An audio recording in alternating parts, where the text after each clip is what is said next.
बहुत समय पहले एक गांव के किनारे बसे जंगल में रामू नाम का एक लकड़हारा रहता था। रामू बेहद गरीब था, लेकिन मेहनती और ईमानदार था।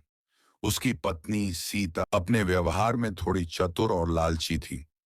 उनके पास 3 बच्चे थे, जो मासूम और भोले थे। रामू अपने परिवार का पालन पोषण जंगल में लकड़ी काट कर करता था।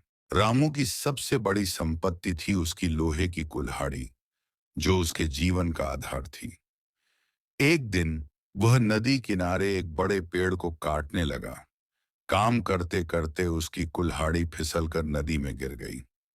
नदी गहरी थी और कुल्हाड़ी निकालने का कोई उपाय नहीं था।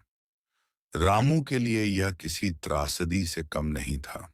वह नदी के किनारे बैठकर जोर जोर से रोने लगा। उसकी रोने की आवाज सुनकर नदी के जल देवता प्रकट हुए। वे चमकते हुए प्रकाश में रामू के सामने आए। देवता ने रामू से पूछा। हे मनुष्य, क्यों रो रहे हो? रामू ने उत्तर दिया। हे देवता, मेरी कुल्हाड़ी इस नदी में गिर गई है। वह मेरी आजीविका का साधन है। अगर वह नहीं मिली तो मेरा परिवार भूखा मर जाएगा। देवता उसकी बात सुनकर मुस्कुराए और बोले। चिंता मत करो, मैं तुम्हारी कुल्हाड़ी ढूंढ कर लाता हूँ।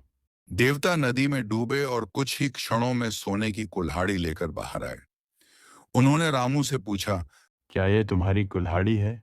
रामू ने ईमानदारी से कहा। नहीं, यह मेरी कुल्हाड़ी नहीं है। इसके बाद देवता फिर नदी में डूबे और चांदी की कुल्हाड़ी लेकर आए। उन्होंने फिर पूछा। क्या ये तुम्हारी कुल्हाड़ी है? नहीं देवता, यह भी मेरी कुल्हाड़ी नहीं है। आखिरकार देवता उसकी साधारण लोहे की कुल्हाड़ी लेकर बाहर आए। रामू ने खुशी से कहा। हाँ, यही मेरी कुल्हाड़ी है। देवता उसकी ईमानदारी से प्रसन्न हुए और उसे सोने और चांदी की कुल्हाड़ी भी इनाम में दे दी। रामू खुशी खुशी अपने घर लौटा। जब रामू ने घर आकर सारी कहानी अपनी पत्नी सीता को सुनाई, तो वह चौंक गई। उसने सोने और चांदी की कुल्हाड़ियां देखकर कहा। अगर देवता इतनी आसानी से इनाम देते हैं तो मुझे भी उनसे कुछ मांगना चाहिए। सीता लालच में आ गई। अगले दिन वह नदी के किनारे गई और अपनी कुदाल जानबूझकर नदी में फेंक दी। वह रामू की तरह जोर जोर से रोने लगी। जल देवता प्रकट हुए और पूछा। हे महिला, तुम क्यों रो रही हो? सीता ने कहा। मेरी कुदाल नदी में गिर गई है, कृपया मेरी मदद करें। देवता ने पहले सोने की कुदाल निकालकर पूछा। क्या ये तुम्हारी कुदाल है? सीता ने तुरंत झूठ बोलते हुए कहा। हाँ, यही मेरी कुदाल है। देवता समझ गए कि वह झूठ बोल रही है। उन्होंने चांदी की कुदाल निकाली और पूछा। क्या ये तुम्हारी कुदाल है? सीता ने फिर झूठ बोला। हाँ, यही मेरी कुदाल है। देवता क्रोधित हो गए और बोले। तुम्हारे झूठ और लालच के कारण मैं तुम्हारी असली कुदाल भी नहीं लौटाऊंगा। यह कहकर देवता गायब हो गए। घटना के कुछ दिनों बाद गांव में एक साधु का आगमन हुआ। साधु गांव गांव घूमकर लोगों को धर्म और ईमानदारी का उपदेश देता था। जब साधु रामू के घर पहुंचा तो रामू ने साधु को पूरी घटना सुनाई।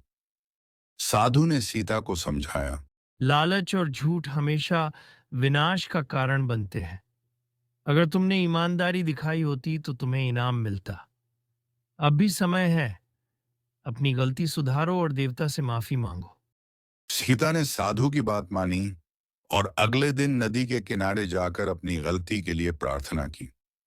सीता की सच्ची प्रार्थना सुनकर देवता फिर प्रकट हुए। उन्होंने कहा। तुमने अपने झूठ की माफी मांगी है। मैं तुम्हारी असली कुदाल लौटा रहा हूं, लेकिन भविष्य में कभी झूठ मत बोलना। सीता ने अपनी कुदाल वापस पाई और रामू से वादा किया कि वह लालच और झूठ से दूर रहेगी। साधु ने रामू और सीता को सिखाया कि ईमानदारी और मेहनत सबसे बड़ा धन है।